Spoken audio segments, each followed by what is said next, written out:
I don't write very well on the road, so if I'm on tour, I tend to be in stand-up mode and I don't get very much writing done. I like being in my study, I like staring at my wall, and I like my computer and don't like anyone else touching it. In fact, nobody's allowed to touch it but me. If you haven't guessed by now who that is, I'll tell you. Stand-up comedian Jenny Eclair is with us with her authorial hat on for the latest in Richard and Judy's book club, exclusive to W.H. Smith. Edwina hauls herself out of the bath by holding on to both taps, the bath creaking as if it might escape its moorings. Roll-topped and cracked white enamel, the tub is heavily stained with tea-coloured limescale. Everything is falling to pieces, thinks Edwina, wiping the steam from the mirror and laughing at her reflection. Who on earth is this tiny silver-haired woman with the squirrel-brown eyes? Where is the 22-year-old brunette beauty with her laughing crimson lips and baby-swollen belly? She's still inside me, Edwina decides, thinking of the Russian dolls she once owned. All the Edwinas are still in there, from lonely boarding school girl to excitable art student, young wife, mother, widow. All her former selves are stacked one inside the other, right down to the tiniest baby doll Edwina, buried deep within her, the size of a monkey nut, she supposes. I'm still me, she decides, sitting down to dry herself. The towel is frayed and the mirror age-spotted. Before her cataract operation, she was blissfully oblivious to all these signs of decay. But last year, when she came home from Moorfields Eye Hospital with her new plastic lenses, she suddenly noticed the filigree of cobwebs drooping from the ceilings, the mouse droppings in the kitchen drawers, and the woodworm rampaging everywhere. The house has started to turn against her. It sprouts new problems daily, worse than a sickly child. The question we're most often asked is why we choose the titles for our book club and why these particular books. There's no hard and fast rule, of course. They have to be really good reads. And why did we choose Moving by Jenny Eclair? Oh, I think the answer's in one word: charming. It's a charming piece of writing. I think Jenny is actually due some success, because this isn't her first novel. And I'm really glad that it's made it onto our list because it should do very well, and it deserves to. It's charmingly written. It's this extraordinary story of this 70-something woman who's still actually quite youthful in many ways. I mean, she's not some little old lady. And she's decided the time has come to sell her house. And as she takes this rather callow, brash estate agent from room to room, each room sparks a different memory and a different story from her past. And gradually we realise what a layered past that is, and how sort of interconnected the stories are. And it's almost like finding somebody's autobiography, beautifully written, fascinatingly written, and telling you stuff that you could never dream would actually be true, but it is. So, as I say, I think it's charming, it's fascinating, and I haven't read a book quite like it, actually. No, it's very delicately written. Yes. When you think about Jenny Eclair, you think of her, she's a comedian, very successful comedian. She does stand-up, she does grumpy old women, all sorts of things. She is a grumpy old woman. She's not grumpy. Can be. But you don't expect her to write a book which is quite as nuanced and delicate as this. So it was a great surprise, yes. And it's a really beautiful story. Yes, it's a voyage through someone's life, and as you say, stunningly well written, and it really, really deserves a go. I mean, I don't think anyone would read this and be disappointed at all. I'm a performer and a writer, and as an older woman, as a woman in her 50s, I think that I wouldn't be satisfied with just writing stand-up, although the latest stand-up show is saying quite a lot of stuff I really wanted to get out. And I think writing the novels has given me more confidence to say what I mean in the stand-up, because I think the books are very justifiable, and that has given me more power to my elbow in some respects. I think, well, I don't have to please anybody else, really. I have to do what I want to do now. I always feel a bit caught out if somebody tweets me and says, I'm reading Moving, or I'm listening to Little Lifetimes, or I'm coming to see you. I don't really think of it in a personal kind of way. I'd rather everyone was an amorphous mass, really.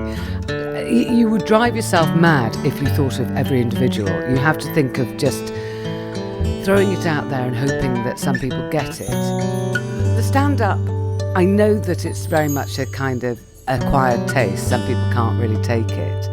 But I get so much enjoyment out of it myself. and I can't write books all the time because I'm not that prolific, so I do have to make another living. And I think I'm quite lucky really, because my daughter's a writer, you know, a playwright, and she doesn't have the performance side to kind of I think sometimes it's a bit of a howl for attention, and I think a lot of people would actually benefit from being able to perform. When I sit and write, I write in the same place.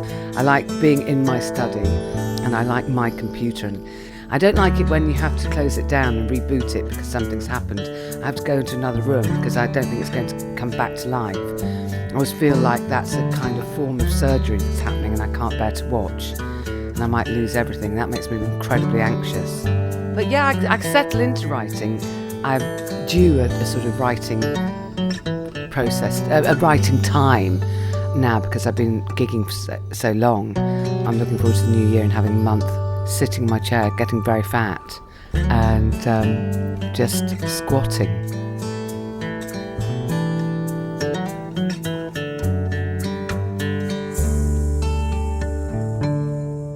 With W.H. Smith, you get so much more than other bookstores.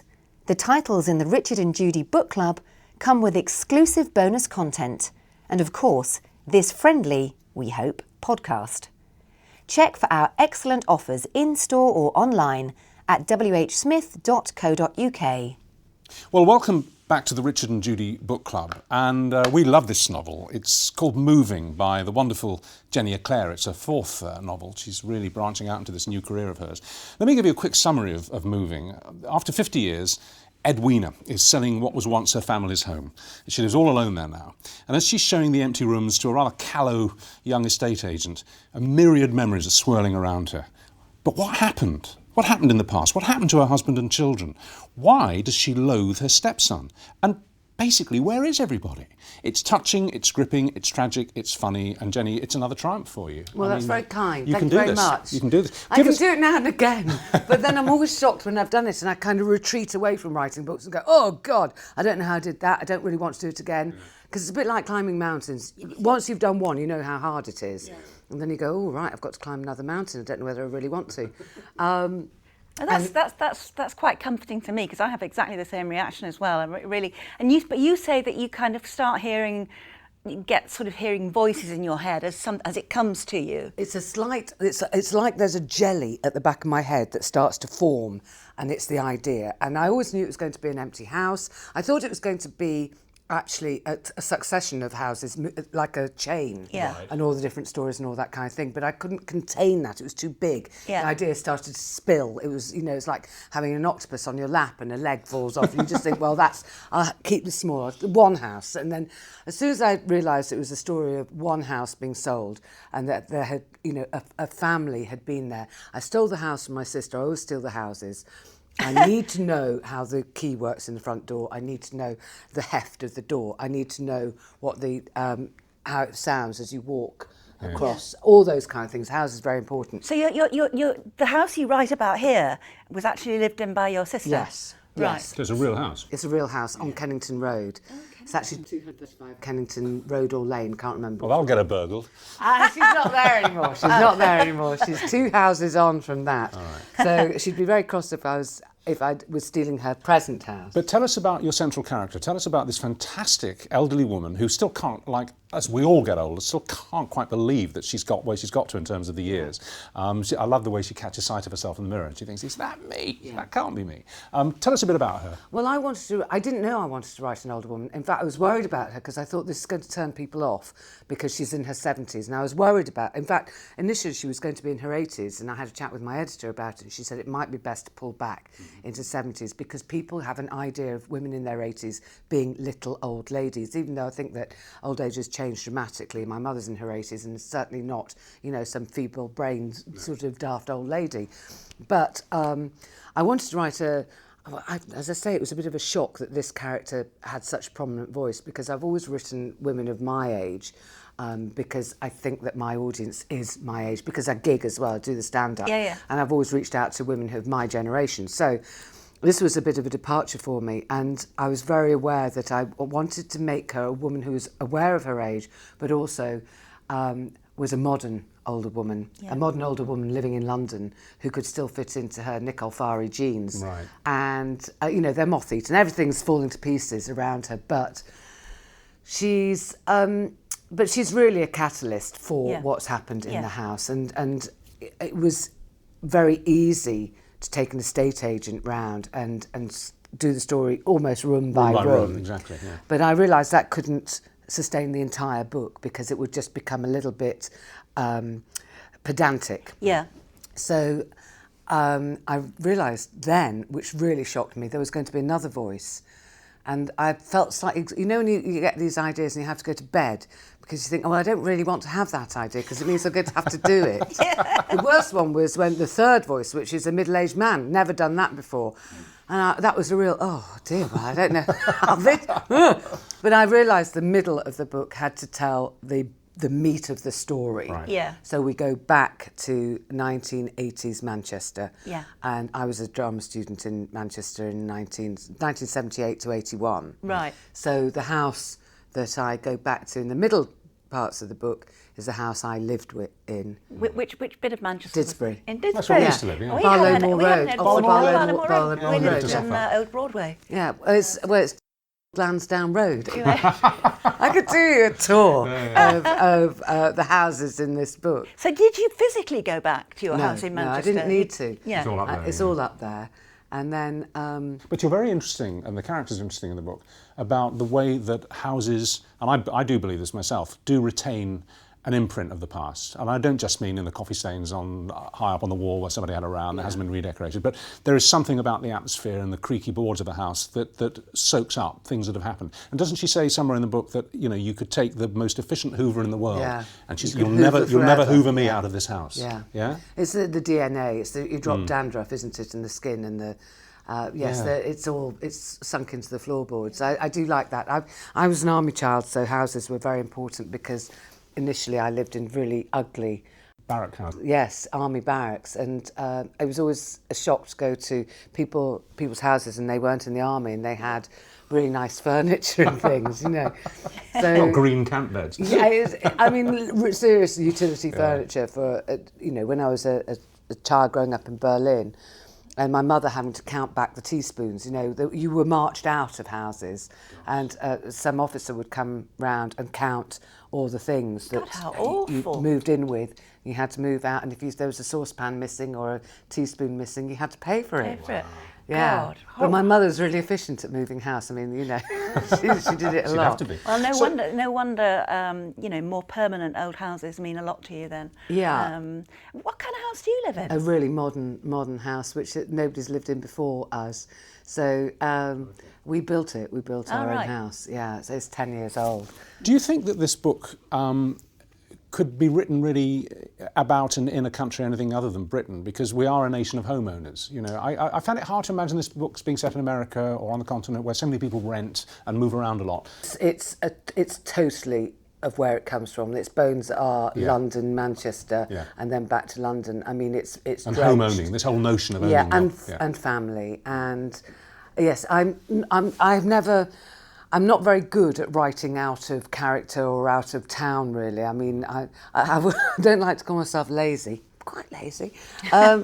But in Vanilla Slices, the third book, I used Dulwich Village, which is near where I live, and a place just outside of Blackpool. And, my mother's from Lytham St Anne's, my parents were from that neck of the woods, so I know that's another area I know. But that's typical of writing. I mean, most novelists write of what they know. I mean, Judy's first two books and probably the next one is set in Cornwall. Because she knows Cornwall. Yes. Why not? Why wouldn't you? Yours weren't. Yours was set in the 1950s.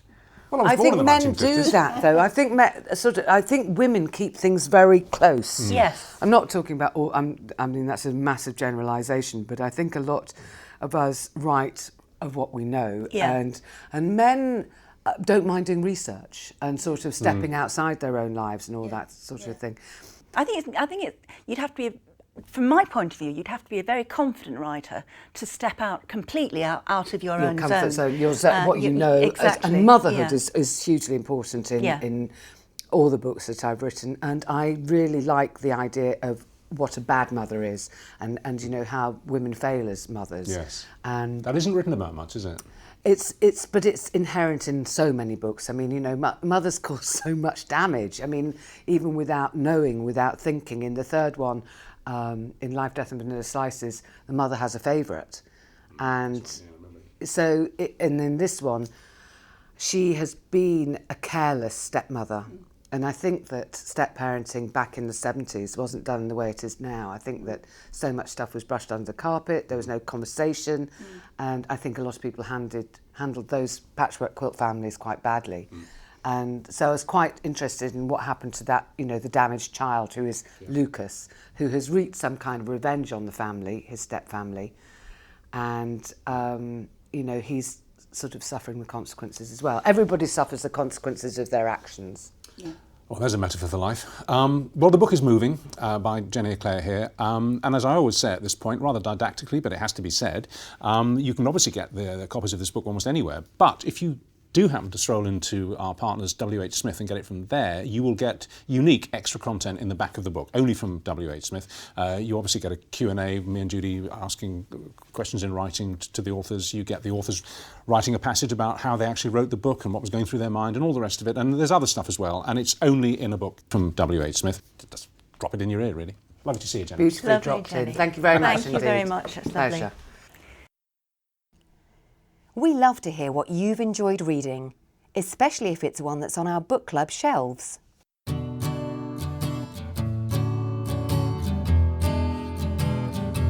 Leaving Berlin by Joseph Cannon. An interesting book because it is very dark and very subtle and foreboding in places.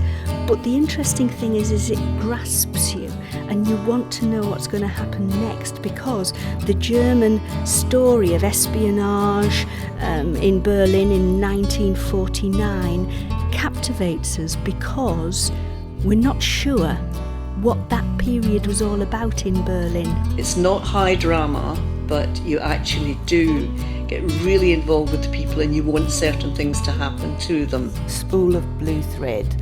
I'm really enjoying the book. I'm enjoying all the characters. I like the twists and turns. I like the secrets. They appear just like a normal family, appear all to be hugely dysfunctional characters.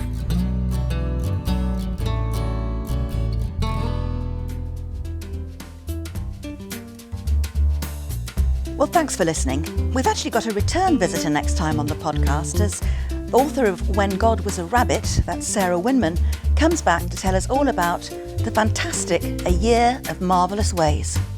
I knew that I always wanted it for her mother to be a mermaid, and it's explained how she comes on. And we also, if people are really going, oh no, when she actually says that, she's saying it to Drake.